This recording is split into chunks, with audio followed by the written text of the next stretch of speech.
Meus irmãos, estava lá em casa com as minhas anotações, e o que eu quero partilhar com você hoje, preparando o momento oracional, são as ciladas que o mal prepara para a nossa vida, e se a gente não sabe, a gente cai.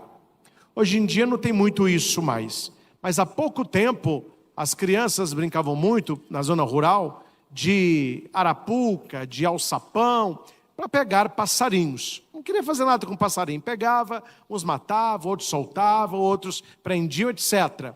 Mas o passarinho caía numa cilada. Ele via uma comida, ele estava com fome, ele ia então comer, e ali ele caía na prisão. Assim acontece com o rato na ratoeira.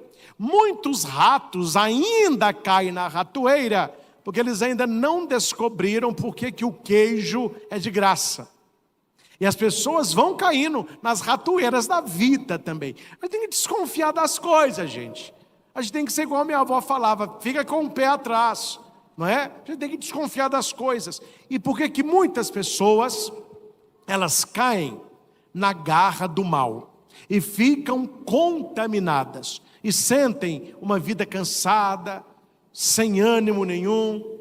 Você sente que na sua vida as coisas não prosperam. São pessoas que mudaram de gênero, de temperamento. Você era de um jeito, está de outro. Você era uma pessoa muito forte, você se sente uma pessoa muito fraca. Você era uma pessoa muito paciente, você não tem mais paciência nenhuma. Tudo que você pegava para fazer, você terminava. Hoje você começa muita coisa e não termina nada. Por que essas coisas vão pesando a nossa vida? Pode ser que o mal, ele encontrou uma brecha na sua vida e ele usa essa brecha para jogar você numa cilada e você cai. Muitas pessoas pensam, e a maioria de vocês, certamente até hoje, pode ser que pensavam assim, que para o mal entrar na sua vida, você precisa apenas procurá-lo.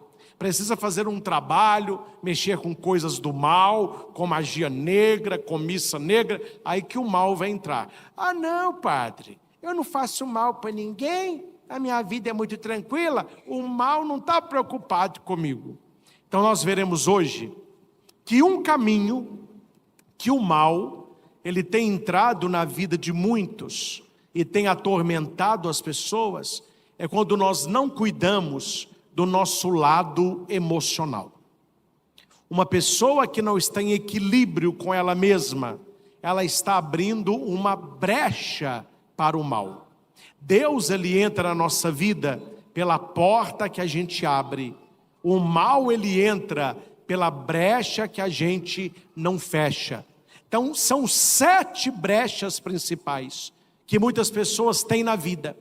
E essas brechas é como se fosse uma porta, algo que permite que o mal ali adentre. Então é sobre isso, e é uma pregação não tão extensa, mas só para você guardar. E você que está em casa, se quiser, anote. Você que está aqui, se tem boa memória, vá gravando 7 ou anote. E você vai pensando agora na sua vida. A minha vida, ela tem alguma brecha dessa? Vou repetir, meus irmãos. Eu não estou falando que isso aqui é o diabo que está agindo na sua vida. Não estou falando isso. Eu estou falando que isso é uma brecha aonde ele pode entrar. E ele vai entrar, e ele vai semear, e ele vai piorar, e ele vai mexer com a sua mente. O terreno de batalha com o demônio é a sua mente, é aqui que ele atua em você, é principalmente na sua mente. Quando ele consegue dominar a sua mente, ele vai gerar sentimentos ruins no seu coração. Você começa a pensar coisa ruim, e você começa a sentir coisa ruim. E se você não tira este mal da sua vida, este mal que você está sentindo, ele começa a fazer. Você começa a ter atitudes de maldade. Começa no pensar, ele vai dominar o seu sentir, e ele vai influenciar no seu agir. Então veja, como que eu curo uma ação maléfica? Indo no sentimento que a gerou: ódio, raiva, inveja, soberba, etc. Como que eu curo um coração ferido? Atacando o pensamento que o gerou. O coração ferido é filho de um pensamento malvado. E toda atitude maligna, ela origina num coração que não vigiou e foi dominado por um pensamento que deu brecha para o mal agir. Quando eu atendo pessoas, e as pessoas pedem oração para pessoas que estão sendo tentadas, estão sentindo uma presença do mal na sua vida, não adianta, não é mágica. Aí eles acham que o padre é um mágico. O padre vai lá em casa, joga uma aguinha benta, faz assim o mais e resolveu tudo. É um mais, né? Faz o mais assim. Primeira coisa que eu converso com a família, eu tenho que descobrir a origem do mal. Se eu não descubro a origem do mal, eu posso colocar na cabeça do sujeito a cruz lá do exorcista, a pessoa vai manifestar, vai quebrar tudo, depois ela volta, mas o mal ali está. Tem que fechar a brecha. Então nós temos que chegar à origem do problema. Esse é o mais difícil. Você tem que conversar com a pessoa, conversar com a família dela, ver o que está acontecendo, até que você identifica a brecha. E aqui, eu quero ser breve, mas com exemplos claros, trabalhar as 7 brechas que o mal usa para entrar na sua vida. Não é que o mal colocou isso aí, mas ele usa isso para entrar na sua vida. Sem mais delongas. Primeira brecha, o medo. Na Bíblia, o contrário de medo não é coragem. Guarda isso no seu coração. O contrário de medo é fé. Na primeira carta de João ele diz: aquele que teme não ama, e aquele que ama não tem medo. Não é esses medinhos que a gente tem, não. É um medo em si. E como é que eu venço esse medo? Acreditando que Deus cuida de mim. Acreditando que eu tenho um anjo da guarda. Hoje à tarde eu estava fazendo as minhas anotações aqui no celular, eu fiquei até, não chateado, mas pensativo. Eu queria ter o meu caderno de pregação, que era uma pregação boa para fazer em outros lugares, mas eu fiz a anotação no celular. Tá bom, depois eu passo. Aqui pôs, ó: o medo nos impede de avançar na vontade de Deus. A pessoa medrosa faz a vontade dela, ela não faz a vontade de Deus. E o diabo usa o medo para nos fazer duvidar do poder de Deus na nossa vida. Ele age isso. Ah, mas será que Deus faz? Você que está rezando, olha o que está acontecendo. Será que Deus está ouvindo isso aí? Será que você não está perdendo tempo ficar aí nessa igreja? Não! Aí você começa a duvidar de Deus, e o medo de dar errado, o medo da tristeza, o medo da doença, o medo do câncer, o medo da morte, vai dominando a sua vida. É um medo pior, a dúvida se Deus cuida de você. A Bíblia diz em 2 Timóteo 1,7, porque Deus não nos deu um espírito de medo, mas de amor, sabedoria e fortaleza. Então nós não temos espírito de medo. O medo, ele nos paralisa. E a pergunta é: como vencer o medo? Rezar, pedindo a confiança em Deus e indo até a Bíblia, e indo na palavra de Deus, porque a palavra de Deus expulsa as trevas do medo. Tem várias passagens de coragem na Bíblia, e no dia 26, nós estaremos aqui novamente, e eu vou passar às mãos de vocês de presente várias citações bíblicas para cada um essas 7 brechas, não é? Agora, o senhor não fez isso antes, que eu preparei a pregação hoje à tarde. Aí eu pensei que eu ia falar outra coisa, mas veio isso. Mas eu vou preparar e depois vai chegar nas suas mãos. Segundo, o que nos leva a uma brecha para o mal é a raiva não resolvida. Repita. Raiva não resolvida. Qual que é a primeira brecha? Medo. Qual que é a segunda? Raiva não O resolvida. que é uma raiva não resolvida? Quem nunca teve raiva, atira a primeira pedra. E quem está pecando, não é a gente que tem raiva não, viu? É quem fez a raiva na gente. Um dia eu atento confissão. Ah, padre, eu tenho um pecado. Qual é? Meu marido me mata de raiva. O pecado é dele, minha filha. Se você não sentir raiva, você morreu. Né? Aí eu também tenho raiva. Mas qual que é a raiva que se torna uma brecha para o mal? É a raiva não resolvida. Por que que esta raiva, ela é diabólica? Porque a raiva não resolvida, ela se torna ódio. E o ódio vai te dominar, e o ódio quer vingança. Não tem problema sentir raiva, mas sentiu raiva, resolva a questão e toca a sua vida. Não fique conservando no seu coração raiva. Tem gente que sente raiva de uma pessoa durante 7 horas. Tem pessoas que sentem raiva durante 7 dias. Gente que sente raiva durante 7 semanas. Gente que sente raiva durante 7 meses. Tem gente que sente raiva durante 7 anos. E tem gente que sente raiva durante 70 anos. Eu já atendi pessoas idosas, deprimidas, rancorosas, cheias de doença psicossomática, porque quando ela era jovenzinha, alguém fez uma coisa com ela. E ela sentiu essa raiva a vida inteira. Vocês não acham que uma pessoa dessa era atormentada pelo diabo?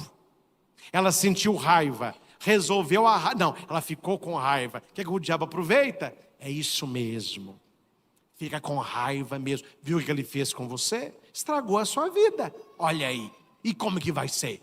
E a pessoa tem raiva de quem fez, ela tem raiva dos outros, ela tem raiva dela, ela tem raiva da família toda. O diabo usou essa raiva não resolvida para entrar na vida dela. O medo para entrar na vida dos outros. Eu estou sendo testado pela paciência que a cada 3 palavras meu celular fecha. Raiva. Antes de deitar eu te perdoo, para não descarcar no chão. Aqui tem, no versículo, capítulo Efésios 4, 26 a 27. Repita comigo. Irai-vos. Irai-vos. Mas não pequeis. Mas não pequeis. Não se ponha o sol. Não se ponha o sol sobre o vosso ressentimento. Sobre o vosso ressentimento. Não deis lugar ao diabo. Não deis lugar ao diabo. Olha o que a Bíblia está falando. Pode ter raiva, irai-vos, mas não deixe o sol se pôr sobre o ressentimento. Ou seja, sentiu raiva, resolva, porque amanhã é um novo dia. E amanhã a raiva ficou no ontem, e não no hoje, porque não foi no momento que aconteceu. A Bíblia está ensinando isso. E padre, a pessoa que guarda a raiva está dando acesso ao mal na sua vida. Uma pessoa raivosa é uma pessoa que ama pouco. Qual é a primeira brecha? Medo. E a segunda? Raiva não resolvida. Isso. E a terceira? Tristeza. Quem aqui nunca ficou triste na vida? Mas qual é a tristeza que dói? A tristeza que não passa.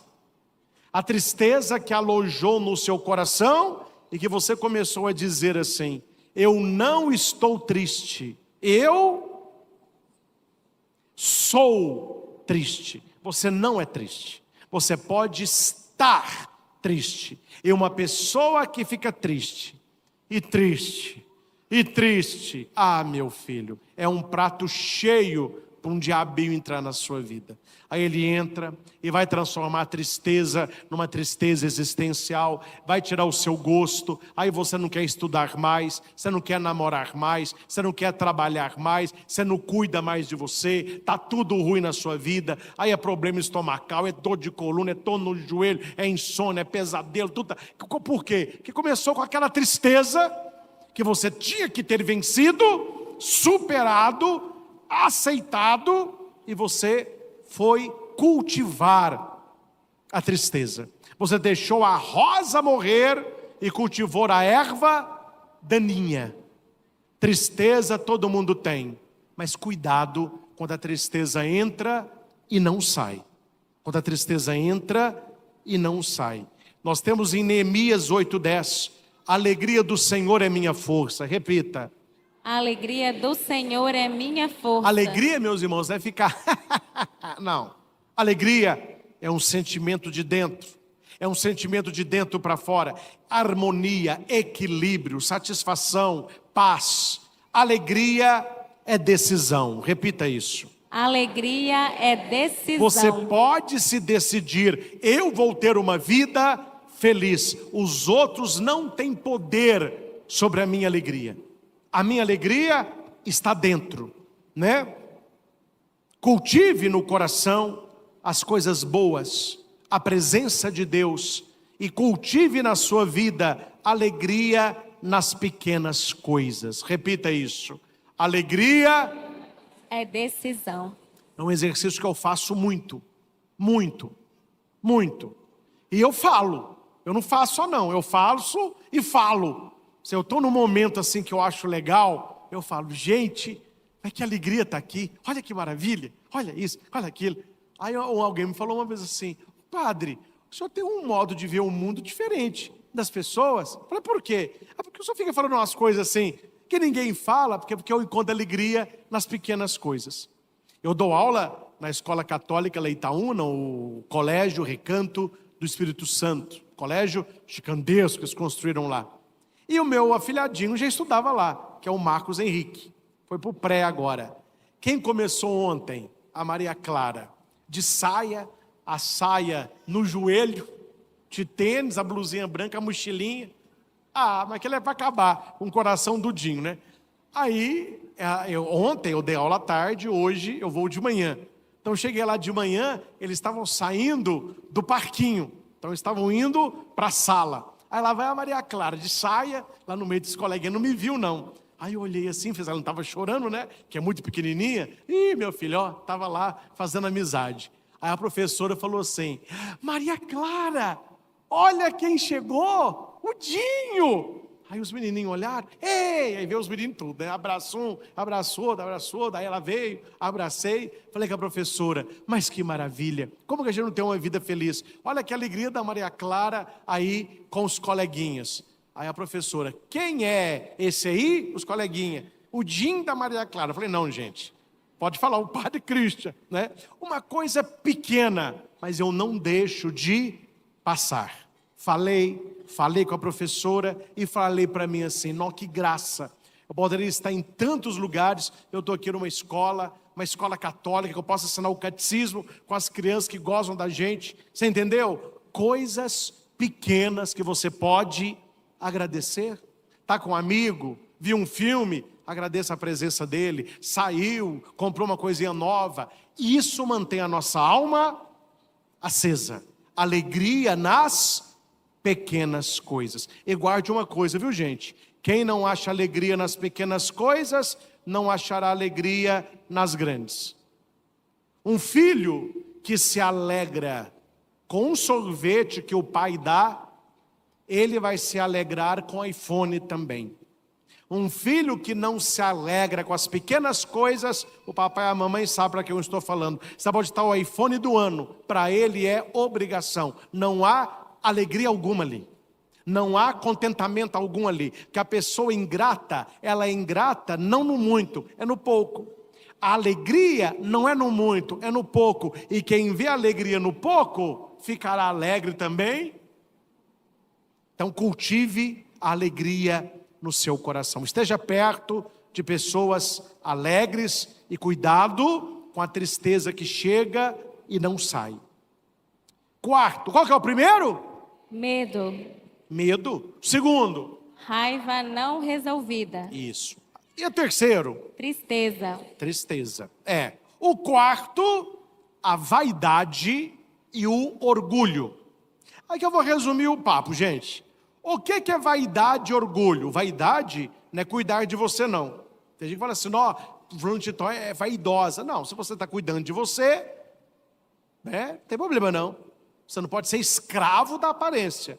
A vaidade na Bíblia, quando fala vaidade, quando fala orgulho, são as pessoas que se sentem melhores que as outras e dependentes de Deus. Isso é a vaidade e o orgulho. O diabo pegou porque ele era muito vaidoso. Lúcifer era muito vaidoso, era muito orgulhoso. Então ele não precisava de Deus e se sentia melhor que os outros. Deu no que deu. E aqui para nós, os homens, você que nasceu assim mais bonitinho, agradeço para a parte do céu. Tem muita coisa que fazer aí não. Homem, meu filho, é com barba e sem barba, com cabelo careca, não tem mais nada para fazer. Mulher, meu filho, a mulher é bela, mulher é bela. A mulher tem 1001 coisas para fazer que ela fica maravilhosa. Não existe mulher feia, existe mulher que não conhece os produtos Jequiti. Então, o marido aí, se der um banho na mulher, meu filho, a mulher vira uma princesa. Então, seja alguém que cuide de você, que goste de você. Há uma norma muito bonita no relacionamento: quem está do seu lado tem direito de se sentir bem. Então você está perto de uma pessoa limpa, uma pessoa cheirosa, uma pessoa que se cuida, dá prazer você estar perto dessa pessoa, né? Não é esta vaidade, não. Quando nós falamos de vaidade e orgulho, é a pessoa que se sente melhor que os outros e dependente de Deus. Tiago 4:6. Deus resiste aos soberbos, mas dá a sua graça aos humildes. O que é humilde na Bíblia? Depender de Deus. Sabe, sem Deus, nada eu sou. Eu preciso de Deus. Quinto, mentira. Tem até um bicho no meu óculos aqui. Mentiroso. Morreu. Mentira não é omitir. Mentir é transformar o que não é em verdade. Para certas pessoas, omita, mas não minta. Quem é o pai da mentira? E por que a mentira é perigosa? Porque para você sustentar uma mentira, você tem que contar mais 7. Isso a ciência já disse. Você conhece alguém que tem... Hoje não tem muito isso, né? Mas há pouco tempo tinha fama assim. Fulano de tal é mentiroso. Não tinha? Quando eu era adolescente, falava muito isso. Fulano de tal é mentiroso. Vive falando inverdades. Mentira. Por que acontece isso com o mentiroso? Porque ele conta uma mentira e para sustentar a mentira ele vai contar outra mentira. É assim que começa. Olha para cá. Traição. Começa uma mentirinha. Olha, amor, você atrasou hoje. Eu estava com meus colegas. Olha, amor, você dormiu fora. Plantão na empresa. A mentira. Guarde uma coisa. O pecado é irmão da mentira. Para sustentar um pecado, você tem que... E a pessoa que mente, ela está abrindo uma brecha para que o mal tenha acesso na sua vida. E começam com mentiras que muitos dizem inocentes e vão crescendo até chegar num ponto que você não consegue mentir mais. Aí, a minha avó dizia que o diabo tem 7 capas, que cobre muito bem. Mas quando cai uma, cai a 7. Jesus vai dizer, não há nada de escondido que não venha a ser revelado, não há nada de oculto que não venha a ser conhecido. Se o diabo é o pai da mentira, Jesus é a verdade. Então, cuidado para que a mentira não vá entrando na tua vida. João 17:17. Santificai-os na verdade, a tua palavra é a verdade. Não é fácil ser verdadeiro no mundo de hoje, mas quando você acordar, peça ao Espírito Santo: eu te consagro a minha língua para que eu seja verdadeiro. E outra coisa, gente, você pode ser uma pessoa verdadeira e muito simpática. Você pode ser uma pessoa muito franca e muito agradável, né? Eu posso falar porque eu melhorei muito, graças a Deus. Mas quando eu era padre novo, eu era muito verdadeiro, mas eu era grosso. Aí as pessoas falavam: ih, esse padre xinga demais, vive xingando, não é? As pessoas também me faziam raiva, né? Aí, mas não deixava a raiva passar por outro dia, porque o povo faz raiva nos padres, vou te contar. Mas hoje em dia, eu continuo corrigindo, que é a minha função. Continuo apontando, mas de maneira mais polida. Eu corrijo a atitude, mas não humilho a pessoa. Então, padre, eu gosto disso aí, porque eu sou verdadeiro mesmo. A minha verdade é na cara. Não, mas você é sem elegância, você é rude. Isso não é ser verdadeiro. A verdade, ela é banhada no mel. Você pode falar a verdade e conquistar a pessoa. Ou você pode falar uma mentira e a perder para sempre. Então, a verdade é você não abrir mão daquilo que é, mas não deixar a caridade. Vamos ver se agora vai. Primeiro. Medo. Medo. Segundo. Raiva não resolvida. Isso. Raiva, mas resolve isso aí. Terceiro. Tristeza. Tristeza. Quarto. Vaidade e orgulho. Não é se cuidar não. Vaidade aqui, sentir melhor do que os outros e dependendo de Deus. A gente é todo mundo igual. Para que esse negócio melhor do que os outros? E quinto. Mentira. Mentira. Qual que é o sexto? Ninguém tem isso. Eu vou falar. Esse assim a gente não tem não. Está na pregação. Preguiça. Ô gente, sabe aquela preguicinha do domingo à tarde? Eu vos perdoo. Essa pode. Aquela preguicinha que você deita no sofá e fica assim, ó. Você não está acordado para não estar dormindo. Você não quer dormir, mas também não quer acordar, entendeu? Você vai fazendo assim com o controle, ó. Isso é muito homem, o homem fica fazendo isso. E a mulher fica com raiva, não resolvida. E a mulher fala com ele: o que você está vendo aí? Nada. O que você está procurando aí?